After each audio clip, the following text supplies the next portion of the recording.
BRS నేత RS Praveen కుమార్కి సంబంధించినటువంటి ఏదైతే భద్రత ఉందో భద్రత అంశంలో రాష్ట్ర ప్రభుత్వం కక్షపూరితంగా వ్యవహరిస్తుందంటూ కూడా పెద్ద ఎత్తున బీఆర్ఎస్ పార్టీ నేతలంతా కూడా ప్రభుత్వం మీద మండిపడుతూ ఉన్నారు. అదేవిధంగా ఆర్ఎస్ ప్రవీణ్ కుమార్ సంబంధించినటువంటి అభిమానులు కూడా ప్రభుత్వం తీర్పై తీవ్రంగా మండిపడుతున్నటువంటి పరిస్థితి కనబడతా ఉంది. ఏదైతే గతంలో బీఆర్ఎస్ పార్టీ అధికారంలో ఉన్నప్పుడు మరి ఆర్ఎస్ ప్రవీణ్ కుమార్ బీఆర్ఎస్ పార్టీలో ఉన్న కూడా అప్పుడు ఎలాంటి భద్రత కుదించలేదు. కానీ ఇప్పుడు కాంగ్రెస్ ప్రభుత్వం అధికారంలో ఉన్నప్పుడు పదే పదే ఆర్ఎస్ ప్రవీణ్ కుమార్ని టార్గెట్ చేస్తూ ఆయన భద్రతను కుదించే ప్రయత్నం చేస్తూ ఉన్నారంటూ కూడా పెద్ద ఎత్తున వాదనలు వినిపిస్తూ ఉన్నాయి. ఇదే అంశం గురించి మనతో మాట్లాడడానికి మహిళా నాయకురాలు నాగమణి ఉన్నారు. మాట్లాడించే ప్రయత్నం చేద్దాం.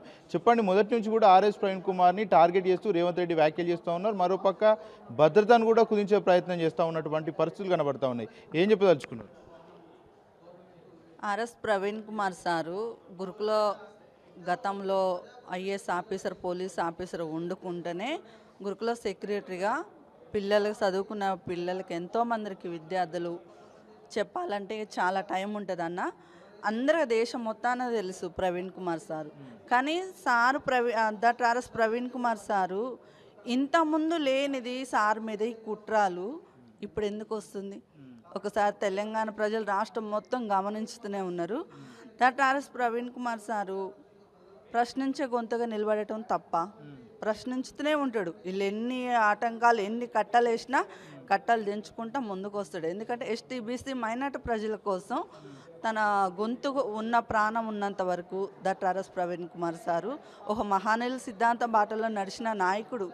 బాబాసాహెబ్ అంబేద్కర్ బాటలో కాంచీరామ సిద్ధాంతాల బాటలో నడిచిన సిద్ధాంతాలను పాటించే ఆర్ఎస్ ప్రవీణ్ కుమార్ సారు. నేను ఏమి చెప్తున్నా అంటే ఇప్పుడు తెలంగాణ ప్రజలు రాష్ట్ర ప్రజలు మొత్తం అందరు గమనిస్తూనే ఉన్నారు. ఇన్ని రోజులు సార్ మీద కుట్రాలు రానిది ఈ రోజే ఎందుకు రావాలి? ఈ కాంగ్రెస్ పాలన సీఎం రేవంత్ రెడ్డి గారు చేసే కుట్రాని అందరు గమనిస్తూనే ఉన్నారు. మరి బుల్లెట్ వాహనాన్ని తీయాలంటే ఎందువల్ల తీస్తారు?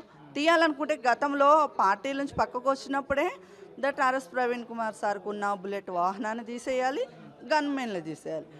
ఇప్పుడు సడన్గా మొన్నటికి అంటే ప్రశ్నించుతుండనే నిరుద్యోగుల పట్ల, పేద ప్రజలు మహిళల పట్ల జరిగే అన్యాయాల పట్ల గురుకులాల్లో ఎంతోమంది కుటుంబం. ఎందుకంటే ఒక ఆర్ఎస్ ప్రవీణ్ కుమార్ సారు గురుకులాలల్లో విద్యార్థులకు పోయి చిన్న పిల్లల్ని అడగండి, సారు గురించి చెప్తారు. మా సీఎం రేవంత్ రెడ్డి గురించి ఏం చెప్తారు? ఏం చెప్పరు. ఎందుకంటే గెలిచిందంటే ఆయన స్థాయి ఆడ సీఎం రేవంత్ రెడ్డిది.